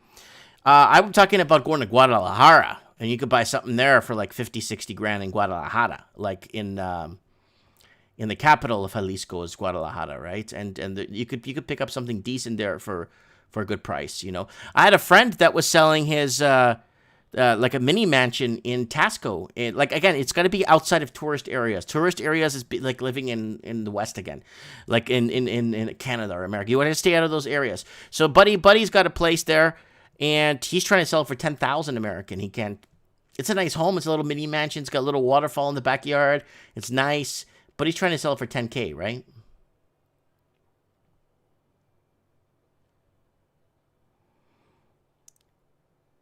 It's Puerto Vallarta. Vallarta. He's saying in the comments. Puerto Vallarta. No, that's in the state of... Let me check. It's in the state of Jalisco. I know it is. I've been there. Jalisco, Mexico. I know the capital is Guadalajara because I've been there.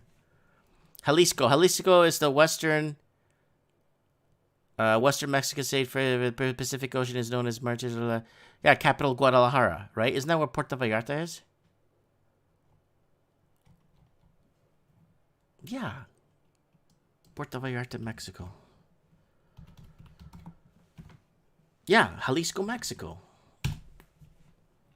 See, this is Puerto Vallarta, right? So this is, you're looking here. I'm going to show you guys here. Sorry, I forgot to. See, this is like a tourist area. So you're going to pay $150,000 for a home in this area, right? But you're in a heavy tourist area, right? And you have the tourist amenities, right? So unless you want to work in tourism or do something fun, like renting out jet skis or something, you could do well in Mexico. You can, but you can't own anything in Mexico. That's the thing. You got to be Mexican to own in Mexico. And they make it very hard to own in Mexico. But, yeah.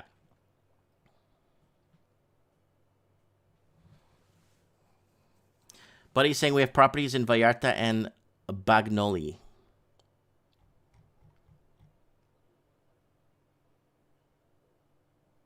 Monterrey, second hottest girls in Mexico.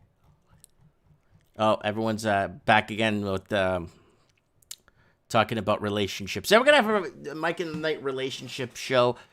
You know, we've been going too hard on Mike in the Night. I don't mind like going hard and stuff, but it's I don't know, man. I don't even know. Even if we talk about relationships and breaking down relationships, you know, we come to the conclusion of what's happening, and guess what? They shut us down, right? There's Puerto Vallarta.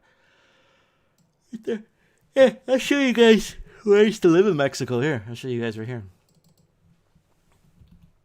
Right here, Tasco. This colonial city. I used to live here in Mexico, in Tasco, Guerrero, in the state of Guerrero. I used to drive to very colonial. It looks like the streets are like this. I've walked these streets. There's a hairdresser right here on this door here, on this door right here. When I used to have hair, I used to cut it there. And it's cobblestone streets, endless cobblestone streets. Looks like this. Yeah, I had a 1-bedroom there.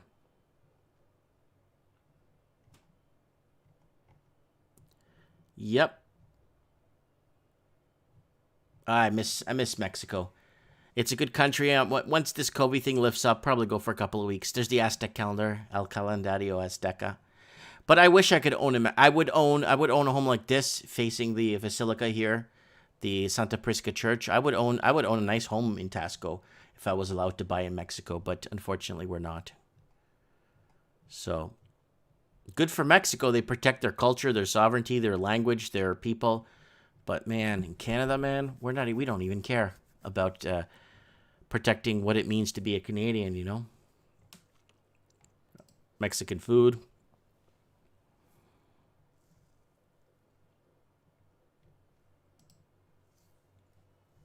Yep.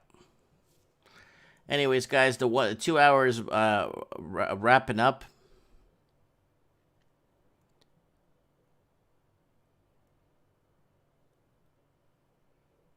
It dropped today. What, a new gold? I don't know what you guys are talking about in the comments there.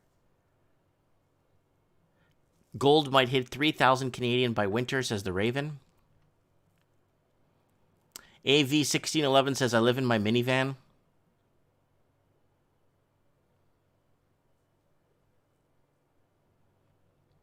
But where's much diversity? No, there's no diversity. It's Mexican in Mexico. They speak Mexican, and they have their flag, they have their language, their people.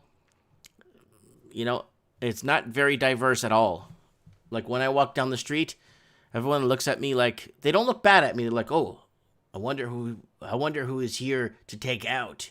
Is this guy hired to take out somebody when they look at me on the street? Uh-oh, don't get in that guy's way.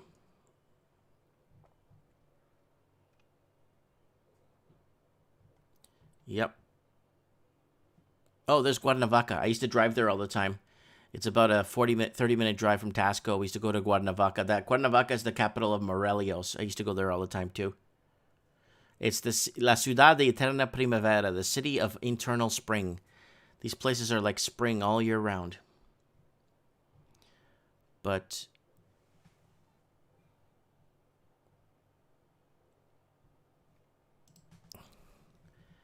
you know what, guys? I think this is a picture of... that looks like a picture of one of my exes. Not that one. This one. Holy crap. That's scary crap. Holy crap. Holy crap. Wow. Because this is Hotel Melendez here. And my ex's...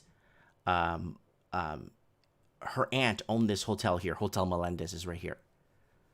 Right here. And that looks like it's my ex right there. Holy crap. Wow. Anyways, yeah. Our second hour is wrapping up. AV1611, you should come on the show and give us a tour of your minivan. I know you said you're living in your minivan.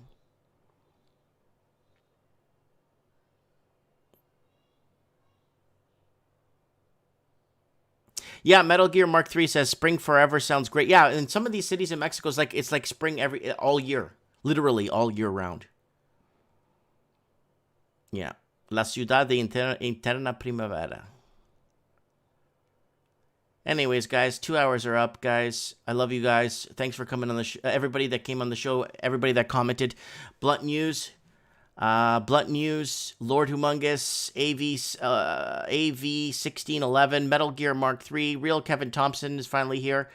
The Raven, Mighty Motive 1982, Gem Rose, Anthony Ruvalakaba,